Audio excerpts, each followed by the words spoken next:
chat function to share ideas, and you can also use the Q&A to ask questions throughout our time together. And also make sure you're liking, sharing, and posting this recording with your social networks. So let's start with a brief reflection, and I'm adapting this from a prayer that was offered by the Reverend Tamara Boynton following the 2016 election. So if we can turn our hearts and minds to the source of our creation in prayer.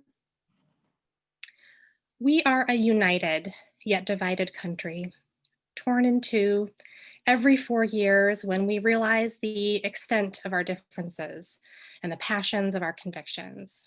Electoral college numbers rise perilously in tandem. Fractions of percentages separate the popular vote, and we realize yet again, with shock or sadness and pain, just how far apart we are.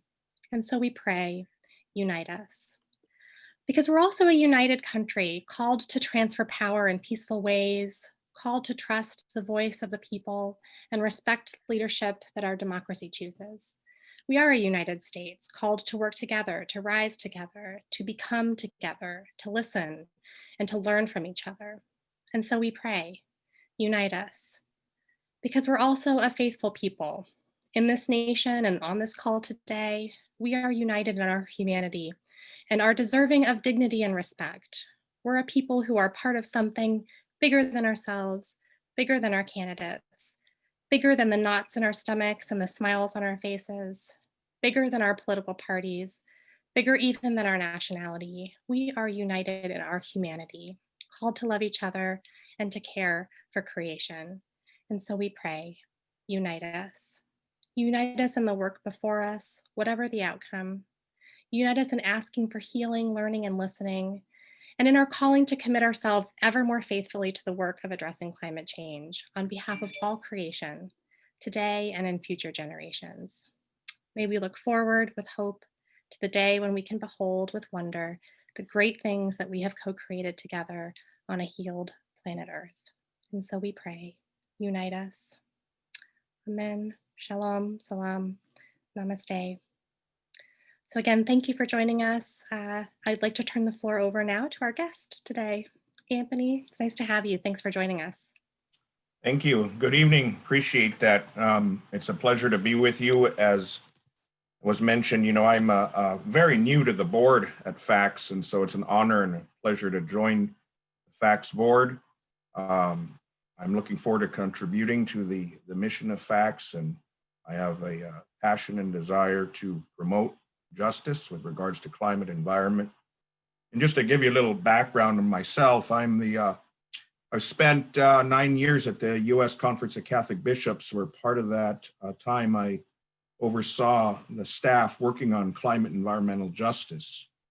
And in 2019, I joined the staff at Catholic Charities USA based here in Alexandria, Virginia, where I am the vice president there that oversees all of the legislative and regulatory affairs for Catholic Charities USA, also in service to the 168 member agencies of Catholic Charities. And my team works on regulatory affairs, legislation, and that part of that includes climate and environmental justice. I don't claim to be an expert on environmental policy. It's actually not the area I focus on in my portfolio. I have staff that do that, but I have worked in this area previously and oversee our efforts. So if you ask me a scientific question, I probably won't be able to give you a good answer, but I can tell you a lot about kind of where we are in the political landscape. That is kind of my focus. As a practicing Roman Catholic, I come from the tradition where, Pope Francis has been, and his predecessor, Pope Benedict, spoke about the importance of our relationship between the individual, the person, and the created order. We just celebrated the 5th anniversary of Pope Francis's encyclical Laudato Si, where he called us to rethink our relationship to the created order. He spoke a lot about integral human development, and that is, the earth is our common home, he said. And though, we need to be concerned about the earth, the reality is that it's all symbiotic, because our relationship to the created order cannot be separated neatly between persons and earth. To care for the creation is to care for a gift from God and to care for those around us. So that really comes from the tradition that I come from. But today I'm not going to discuss as much theology as I am kind of where are we in the political landscape post-election. It's not really honest to say post-election because we're still in the middle of this election. So I'd like to put things in that context. I will begin with a possible good news. In the event that Vice President Biden is elected to the presidency, he tweeted last night that it would be now 76 days from now, after he's inaugurated and made president of the United States, he plans to re-enter the Paris Agreement. As many of you probably know, yesterday was the official day the United States left the Paris Agreement. President Trump signaled that that would happen back in 2017. And it just happened that officially yesterday we left the Paris Agreement. To re-enter the Paris Agreement, President Biden would not need consent from Congress. It would be simply with his signature and a 30-day notice to the UN, we would then again enter the Paris Agreement. As you know, a very key international agreement amongst nations to reduce our pollution, carbon, and to promote the good of our environment. So that is something soon to be possibly, if he is elected, President Biden said he would do yesterday in a tweet. That is potentially good news. But where are we in the election right now? Quite frankly, the election did not turn out exactly as I think a lot of people anticipated. With regard to the office of the president, we are seeing it is a lot closer than I guess many had thought. It just takes one state left that Vice President Biden would win. If he wins one state that is currently outstanding, he will be the next president of the United States. In order for President Trump to win, he has to win Pennsylvania, he has to win Georgia, he has to win North Carolina, and he has to win essentially Nevada or Arizona. Arizona currently is moving towards Biden, and the president currently has a small, and it's teetering back and forth, lead in Nevada and Pennsylvania. The margins are very small. We are likely to see calls for recount on both sides, actually. If I were Vice President Biden, I'd also be calling for recounts in some of these states where there are as many as only 8,000 votes separating. So what does this mean? Let's switch to Congress. In that regard, the Republicans, I'm going to be frank, the Republicans had a very good night in Congress. There was a lot of thought that, the Democrats, there'd be a blue wave and they would take over the Senate, and that there'd be a Democratic president with a Democratic Congress. That did not happen. In fact, women Republicans did really well in the House of Representatives, defeating 6 Democratic incumbents, for example. You saw big turnout in certain states by Latinos, some African Americans that went for Republican candidates, that went for President Trump, Florida being one of those states. So in the House, we anticipate that the House will remain under Democratic control, but they will have lost some seats to Republicans. Not all of the races have been counted yet, so it remains to see how that shakes out. But the Republicans did really well in the House. Again, they will stay in Democratic control. I read today that one anonymous member of the House has referred to the situation as a dumpster fire in the House of Representatives, and in the Senate for that matter. There's even some discussion about Speaker Pelosi losing her speakership.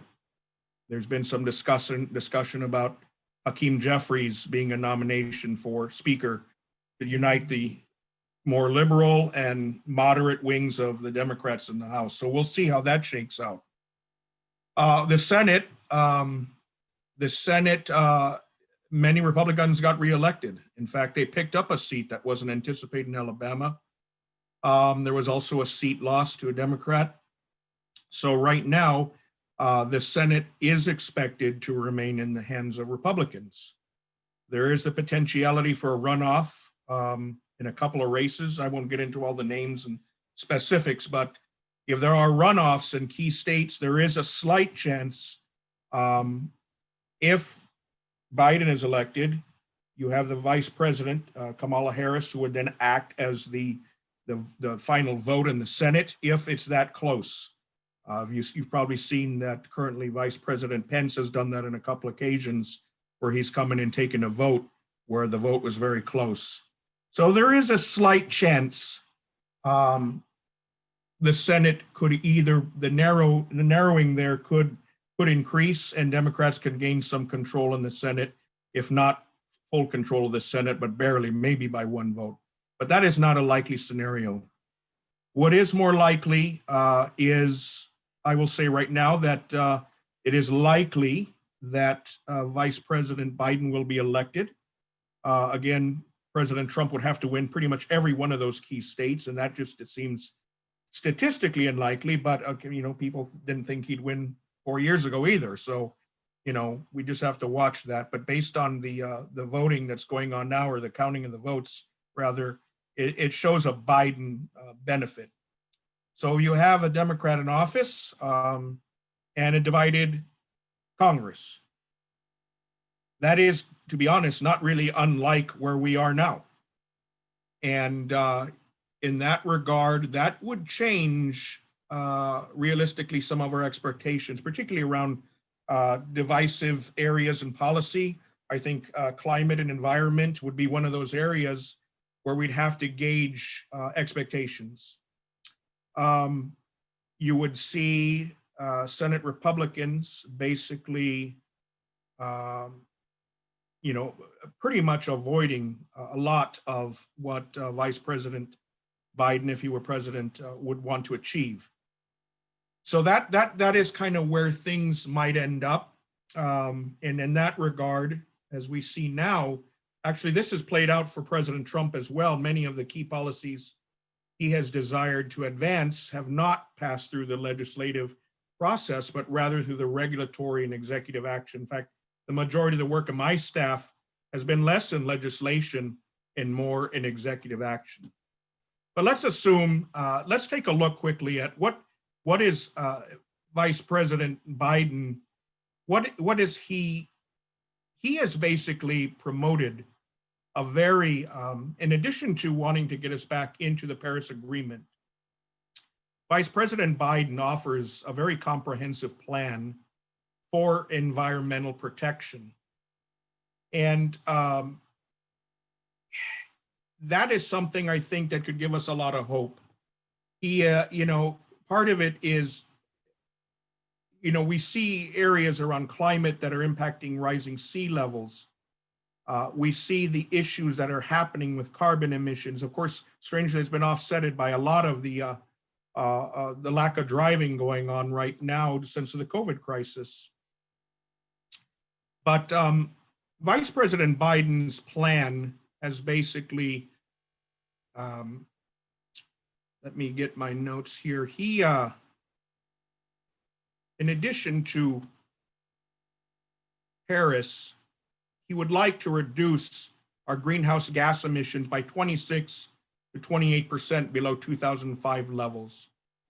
This he plans to do through regulatory action, through promoting green energy, and other means by which to advance would be environmentally sound policies.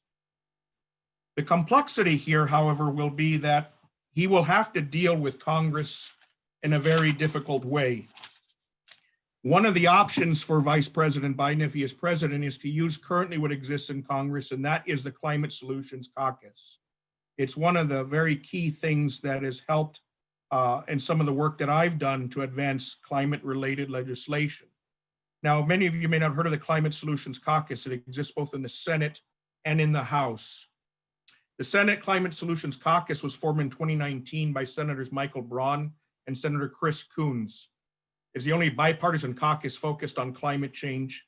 And the Senate Climate Solutions Caucus plays an important role in the Republican-held Senate. For example, you see a lot of Florida Republicans who have very different approaches to climate than some of their Midwest counterparts. Why? Because in Florida, they see what rising sea levels is doing to their state, to their economy. So that's been an interesting development. In fact, over the last few years, we saw in the House had the first version of the Climate Solutions Caucus, currently chaired by Ted Deutsch of Florida, Francis Rooney. Of course, these persons are changing. Francis Rooney's out in the coming, there's going to be changes. The key thing to know about the Climate Solutions Caucuses is that they've pledged to work together in bipartisan fashion to advance common interests, and they brought people in, Democrats and Republicans, by basically saying we will not allow in a Republican in the Climate Solutions Caucus without also allowing in a Republican and Democrat, vice versa. That is one area that President Biden, assuming he's elected, can work to advance key legislation. Again, the difficulty will be what type of legislation will be able to be done with a divided Congress. One thing I want to point out to you, to give you an example on why the regulatory and administrative action or executive action is key, is to point to what President Trump has done, to be frank, in this regard. Let me pull up my, in the time that President Trump has been in office, he has basically used the executive power to advance policies that, get this here, roughly 80, I would say 80 examples on touching on wind, touching on water, touching on carbon emissions. He has taken a posture that basically promotes certain industries. And he's done so even though, because he couldn't get things through Congress, even with Republicans controlling the Senate. For example, right now, he's been unable to advance a new COVID relief package because of certain Senate Republicans are unwilling to give him the funds, further funds to spend on these matters. So what the president has done, and we've seen this previously, even with President Obama, for example, DACA. DACA is one of those pieces where executive action was the way in which to advance policy. That will also be the case for, I think, for President Biden. Trump has done approximately 80, and there's been more, but I would say about approximately 80 pieces of executive action, whether it's proposed rules, executive orders, or other ways to undermine environmental protection and promote certain industries that add to our environmental problems. And he's done so with a lot of support. Certain, of course, of these have been challenged in the courts. And that is what where he's been most effective, and that is through regulatory action and executive action. So that, with a divided Congress, I think we will see President Biden will do the same thing. Scott Peterson on here on the board sent me something today. I think that will give you some very clear examples that what President Biden could do in the area of climate action as it relates to executive action or regulatory action. And I'll go through a few of these so that you can see what is possible. He could declare a national climate emergency under the National Emergencies Act. He could work to keep fossil fuels in the ground. This is an interesting one as it followed the debates, particularly the vice presidential debate. It came up and it was noted by many in the environmental community that the Biden administration might actually be favorable in some regard to fracking. And this issue has been controversial for some time. The Obama administration was had a fairly positive posture towards fracking. And without getting into too many of the details, a lot of the thinking is that, well, at least it's not, it's not fossil fuels per se, it's not coal, it's cleaner energy, and it gets us heading in the right direction. So it'll be interesting to see what an Biden administration might do in the area of fracking. Third, you could stop fossil fuel exports and infrastructure approvals. Fourth, shift financial flows from fossil fuels to climate solutions. Again, this is very much in keeping with his agenda, I would say, in his election agenda. 5, use the Clean Air Act to set a science-based national pollution cap for greenhouse pollutants, and then use all Clean Air Act programs to derive emissions towards zero economy-wide. 6, power the electricity sector with 100% clean and renewable energy by 2030 and promote energy democracy. 7, you could launch a just transition to protect our communities, workers, and economy. This is something very key as these local economies, say in coal country, transition away from fossil fuels.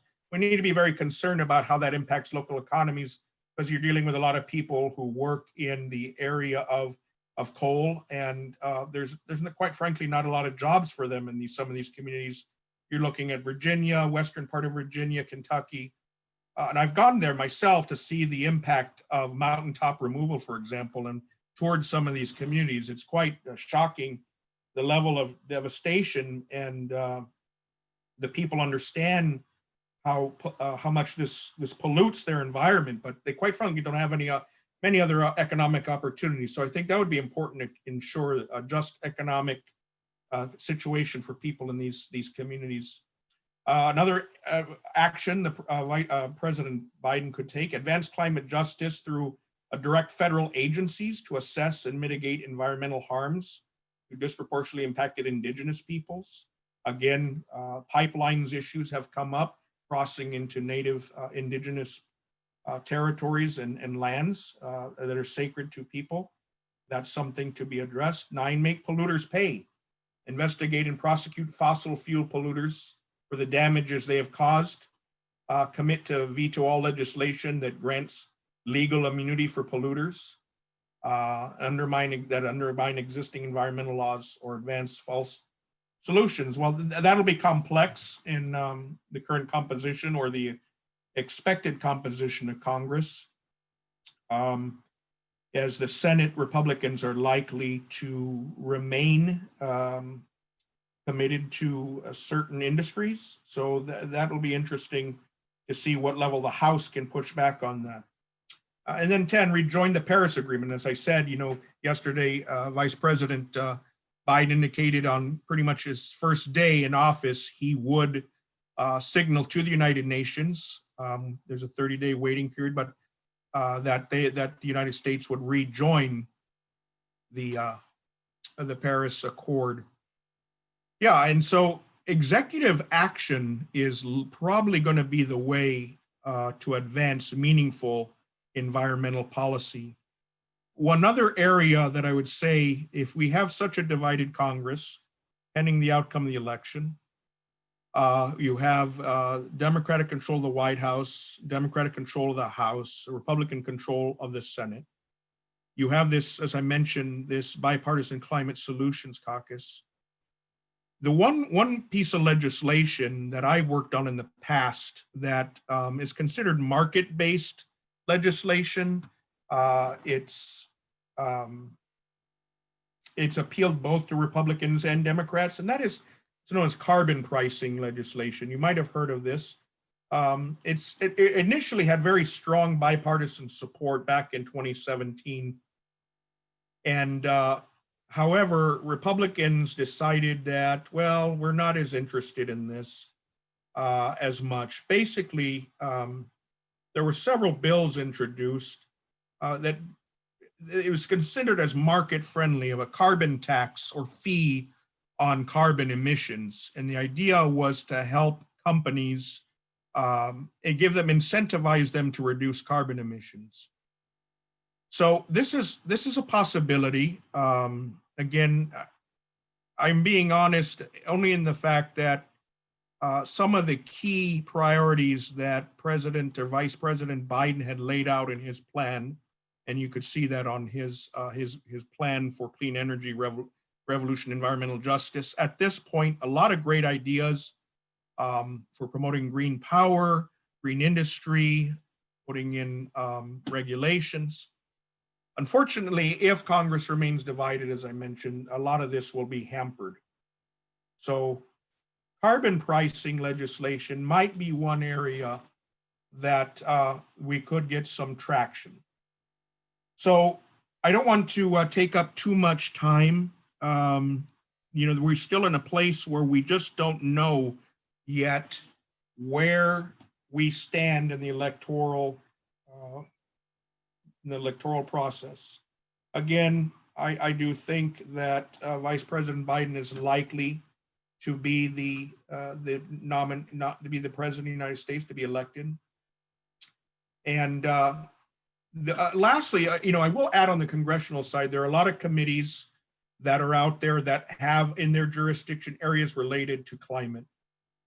The House, for example, I was just reading today, they are going to set up in the House Energy Committee a focus on clean energy and trying to promote environmental policies that I think many here on the call would support.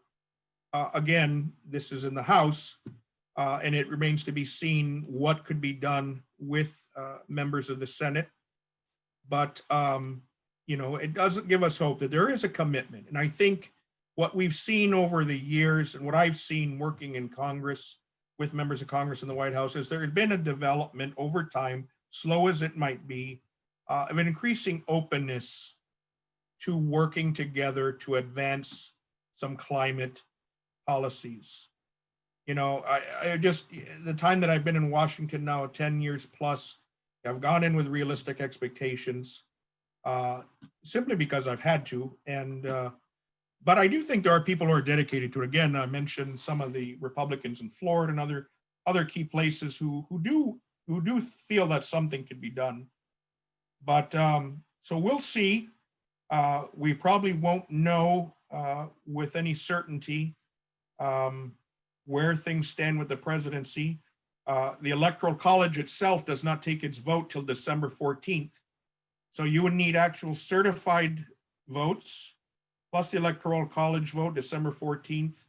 And that's kind of where it is.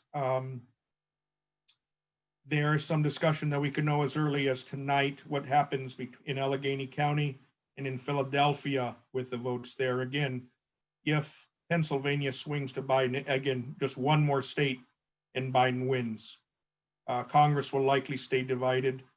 But that's kind of where we are. And I want to leave some time for conversation and discussion. So I'm going to turn it over now and open it up for questions. So I just want to thank you. I know this was a quick rush, very facile overview of where things are and what we might see. But I do want to leave some time for some questions. I'm sure everyone is appreciative to hear this, as they, I imagine, are refreshing whatever they're following. It's 538 or the New York Times or what have you. We've had several questions come in the chat about what Trump executive actions specifically might Biden be able to cancel, Sure. and how that might happen.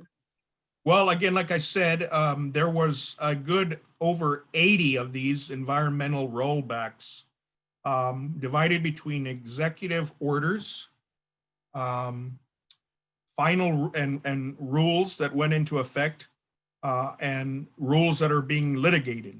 And they touch on areas such as air, water, ecosystems, public lands, human health, climate, and waste. So again, Trump, he was very good at using the regulatory process to advance legislation. I'll go through some of these. Here's some of the executive orders.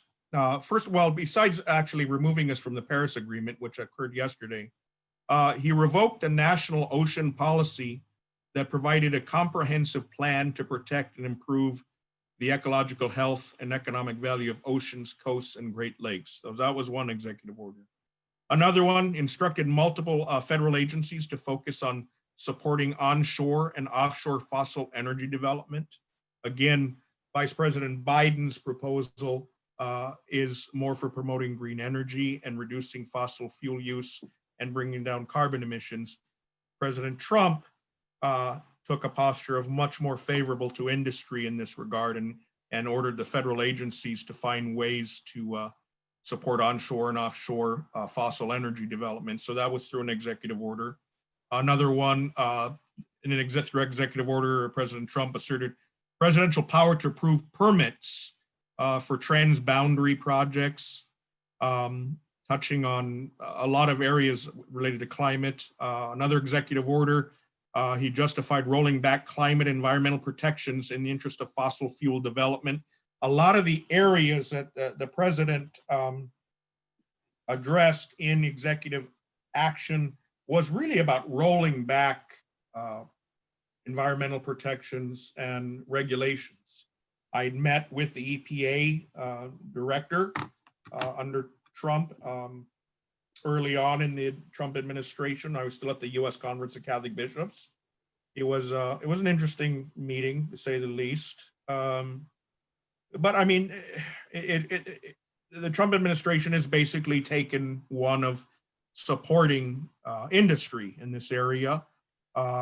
These are key supporters of his from his base and donors, so he's paying them back. You know, there's again a certain amount of rules, and I'm happy to share this document. Actually, if we have send this out, you'll see. I mean, it's 2 pages long of various regulatory proposals in litigation and executive action that the Trump administration has done. It's a good 2 pages. So one of our attendees has chatted out a list from the New York Times too. So okay, good. Yeah, yeah.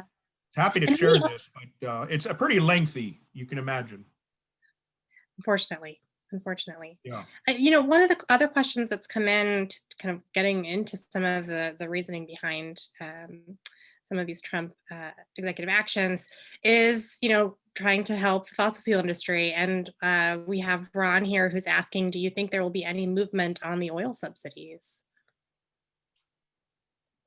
You know, not legislatively, I would say. I mean, I think, again, assuming things shake out the way we think they will when it comes to the composition of Congress, I think our best hope is in executive action and regulatory action through the administration. I will give the caveat that, and again, even Trump experiences this, we've been a part of some of this in providing comments on various regulatory proposals of the administration. Many of the proposals the administration currently has put out on a variety of subjects are being challenged legally. So that is, if the Biden administration were wanting to address that issue, I think you would find an immediate legal response from industry. So federal courts will then be key in a lot of this discussion and how much we can advance through the regulatory process. The administration could, Biden administration. So I think I don't think you'll be able to get meaningful. I mean, I'm trying not to be a downer here. Really not, but I work in politics and I'm a realist. So I think the regulatory way is going to. There's some things that could be done in certain bills. But again, with the Senate still being controlled by the Republicans, it will be difficult. We have a great question that just came in. I think it's from Lauren. Are there any Republican senators who you see, a younger set perhaps, or others who might be willing to work cooperatively on climate solutions or broadly with certain specifics? And she's encouraging you, or he, excuse me, is encouraging you to speak as honestly as you can with names. Do you have any ideas? I think, you know, here's the problem I've seen. Former Congressman Curbelo from South Florida, Cuban American, he was one of the key people involved in the Climate Solutions Caucus. He's no longer in Congress. Why? He got pushed out. That's what we're finding is happening, is the moderates end up getting pushed out. You know, some years back, I thought Senator Rubio, I was in a conversation with people about Senator Rubio. They're like, oh, don't go to his office. And this was back when Senator Rubio was running for office, when he was considering the presidency. The idea then was that he was just, and his staff, the idea of environmental discussion was just off the table. There's been some change there, and he's kind of going through this intellectual transformation. So I think there's some potential hope there. Senator Rubio, again, Florida is, I think, very key for Republicans, because I think they're a lot more realistic on climate issues, particularly as it impacts industry in Florida, Gulf states to some extent. So, after we get a full sense of who's what and where in the Senate, I think we'll have a better sense. But Senator Rubio is just one I think you might be able to get some inroads in with now. Yeah, and it just seems like it's so important, especially, for many of us on the call who are coming at this from our faith perspectives, to be lifting those up to our elected officials, whomever they are, so that they understand that, there's additional reasoning behind some of the reasons we're calling for climate solutions. It's because we care for our environment, we care for creation, and we're being called to do that. And I will just add to that, the one thing I think that is very important about facts, about people of faith working in environment, say compared to other environmental-based groups, and I found this too working with the Bishops' Conference and even now with Catholic Charities USA. And again, I offer my thoughts here as not Catholic Charities USA, but just giving you my sense of where things are in Congress. But people of faith, there's a level of respect and trust in Congress among Republicans as well, for people of faith. So when we approach the issue of environmental justice and we go to a Republican office, they seem to be a little more receptive, because they trust that people of faith come from a meaningful, heartfelt desire to do something that's good, not out of economic interest, but to do something good for their community. So that, I think, is a benefit, and for this group, is that as people of faith, there is a sense of trust, more of a sense of trust on the Hill when it comes to environmental issues. And kind of building on this, Jean in the chat is asking, because facts has been so hyper local for some time, and really potentially because of some of the gridlock at the congressional level, trying to focus on the local level, are there specific things that we here, in Fairfax County can and should be doing? Well, I mean, we were talking about kind of what our plans are in the coming year. I have not worked at the state and local level as much in the area of environment, but we have had some discussion. I think particularly around energy and low-income households. I'm just going to be really blunt here. I think everyone knows this. The COVID pandemic has created such a difficulty, particularly for persons of color and low-income individuals and families. This is true in Virginia. I mean, Virginia, in the county like Fairfax and others, one of the wealthiest counties in the state and in the country, we're seeing people get hit hard. We're going to be seeing issues related to hunger. People are going to be losing jobs. People are going to be getting evicted. There is a discussion of up to 400,000 people dead by December. This is going to have tremendous reverberations in the local communities, right? Unfortunately and sadly. So facts, we've been talking about energy. We've been talking about supports for low-income persons in Virginia and what might be able to be done at the county and state level. So that's something to think about. We've talked about what are some other areas we've talked about. Yeah, absolutely. And I'll touch on a little bit of this too at the end, but there are lots of ways to get engaged with facts on a variety of different issues like Anthony's talking about, including reducing the waste stream, increasing and protecting tree canopy through our Fairfax to Zero campaign, our 2021 Fairfax to Zero campaign, which you can check out on our website. You can join our advocacy teams, get involved. There's an on-ramp for everyone, depending on where you are with your advocacy actions. So lots of ways to get engaged with us. And I'll just share, in my the daytime, when I'm wearing my daytime hat, I again am the director of Blessed Tomorrow, which is a multi-faith national effort to encourage faith traditions at the institutional level to prioritize climate change and to lift up voices of faith on advocacy and action for climate solutions.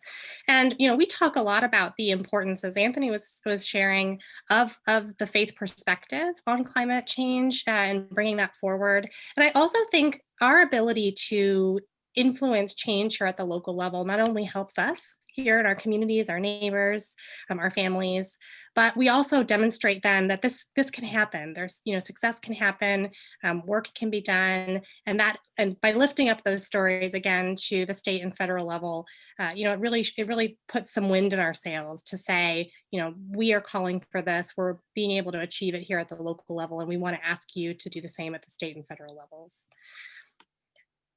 I wanted to go back to one of the questions earlier about Republican senators, and I'd forgotten about this. So the National Catholic groups, we just did a virtual briefing on the Hill. Everything's done virtually now for the 5th anniversary of Laudato Si, the Pope's encyclical on environmental justice and integral human development. And we had the co-chairs of the Senate Climate Solutions Caucus attend. We had Senators Chris Coons of Delaware and Senator Braun of Indiana, who's a Republican, Senator Mike Braun.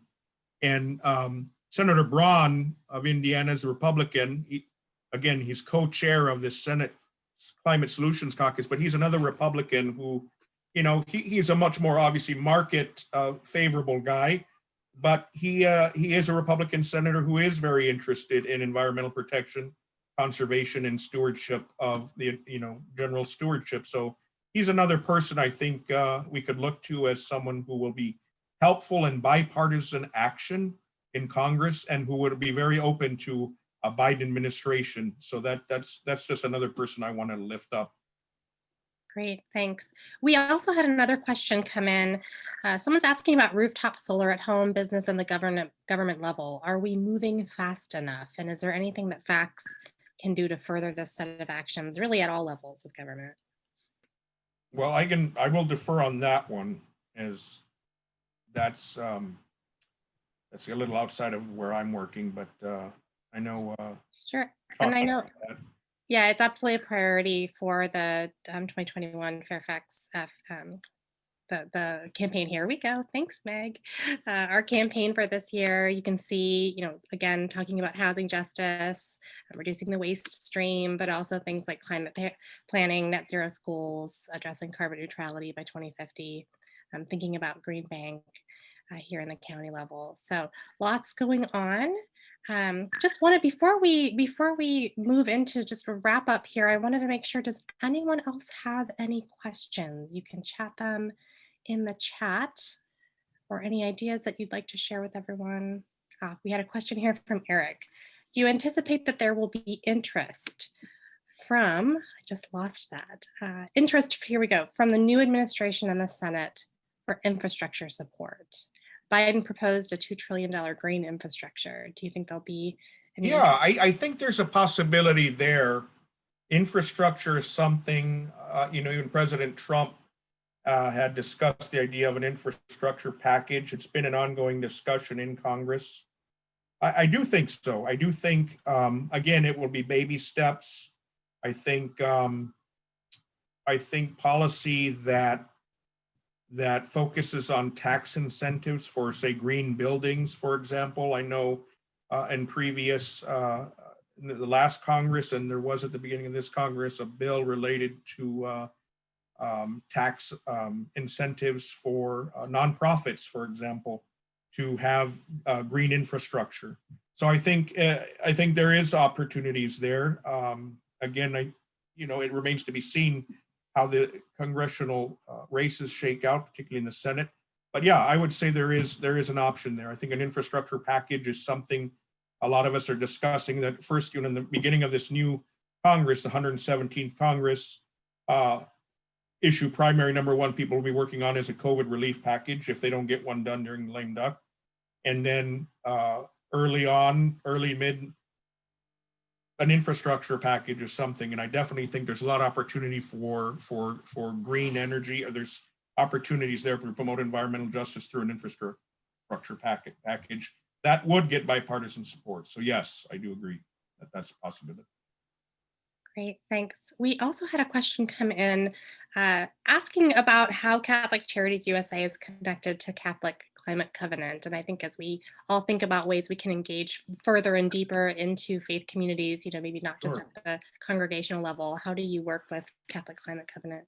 So, well, this is like putting my Catholic Charities USA hat on now, and I'm just providing information. So a gentleman by the name of Scott Hurd, who is our kind of parish outreach engagement guy at Catholic Charities USA. He is actually on the board of the Catholic Climate Covenant, and the chairman actually of their board. I actually am a former board chair of the Catholic Climate Covenant when I was at the U.S. Conference of Catholic Bishops. So we keep in contact with them. Again, Scott Hurd on our team at Catholic Charities USA is actually formally on the board. And so we coordinate with Dan Mislav, the executive director over there, and their board on some issues. They tend to work more directly with the U.S. Conference of Catholic Bishops, but I'll give you an example of something we're very proud of at Catholic Charities. You might have heard of the big solar array project, a solar project that occurred in DC at Catholic Charities DC. That was a joint effort between Catholic Charities DC and the Catholic Climate Covenant. Sister Donna Markham, our executive director and president of Catholic Charities USA, was a part of the press conference with the Archbishop of Washington on that. Actually, the largest solar panel project in DC. So we're very proud of that. We have another one for Catholic Charities Agency in Las Vegas, Nevada, that's in the works right now. And again, the Catholic Climate Covenant's been very a key partner and a leader in this. So we do maintain that relationship. Great, thanks. All right, just encouraging anyone if you have any last questions here, but as we wait to see if there are any additional questions, Anthony, is there anything that you would be encouraging, again, FACS members to do, to share, to talk about right now as we wait? No, absolutely. I think once we get a better sense of where things are, it could be tonight with the presidency, again, if Biden picks up Pennsylvania or another key state. I think there's a great opportunity on various levels, right? So there's Fairfax County. What we can do locally? And I would just remind you, democracy really works out, and it really is lived out very locally. And so I would not discount the efforts and the influence that everyone here could have in their own local community and pushing for changes locally. That is so key. That is where democracy really has, where the rubber hits the pavement. Also, what's going on in Richmond, we need to stay on top of that. What are some of the things that we can achieve in Richmond? And then, I know FACS has tended to focus more on the local and some of the state level, but I do think keeping in touch, finding out what's going on in Congress, what's likely to happen. I'll remind everyone, that we're going into a new Congress, so all of the bills that have been introduced in the current 116th Congress will go away. Everything will have to be reintroduced, so we're kind of in a new slate, so it brings an opportunity for people to learn and to find out what's happening. There are many organizations out there that are working at the national level, and I think here at FACS, and I'm more than happy to help as well, keep people in the loop as best as I can on what's happening, but you learn where your opportunities are and how to, sign up for some lobby days. A lot of national organizations host lobby days on Capitol Hill. And since we're local and close to the Capitol, to Congress, that's an opportunity. I mean, it's a little awkward now because of COVID and everyone's doing it virtually, just like we're doing now. But I will say in my experience, it's actually been better. Yeah, I've done it. It's not so bad, you guys. You can do it. Yeah, no, I've been more busy than I ever been before, and actually, staff and members of Congress have been a lot more responsive virtually than in person. So I think that creates some unique opportunities there to participate in Hill Days, virtual Hill Days. And again, that's your right as citizens. And so, yeah, I would definitely look into those opportunities. I would also encourage, I imagine a lot of folks who are engaged with facts may also be connected to local environmental organizations, but make sure you're also following your faith traditions advocacy office if one exists. Depending on the faith tradition, there are lots of different national level institutional bodies who have staff on the Hill who are tracking the variety of policy priority areas for that faith tradition. And they will issue advocacy alerts or have opportunities to engage in advocacy days. So make sure you're doing that with your faith group as well, and tell them that you want to make this a priority if they don't already have it as a priority. Absolutely. All right. All right. I'm not seeing any other questions, but we do really appreciate and thank everyone for joining us. I just want to share a couple of closing comments here. So we're at the end of our time together. But I want to issue a call to action. Again, we've issued, I think, many calls to action, but get engaged with us at FACTS here, whether it's the green teams, the advocacy teams, participating in public events, liking, sharing, and following us, subscribing to our newsletter. There's an on-ramp for everyone. Again, specifically, we did talk about the 2021 Fairfax to Zero campaign. Check it out on our website. It's a great way for us to look at how we can reduce greenhouse gases emitted here in the county and trying to reach carbon neutrality by 2050, if not sooner. Let's still retain those hopeful ideas. We can hold on to that, as I said in my prayer earlier today. So again, consider joining us. We'll be updating you all on future opportunities soon. And I just want to extend and wish you all patience, health, safety, and peace today. And again, a great thank you to Anthony and to the FACTS team for putting this webinar together.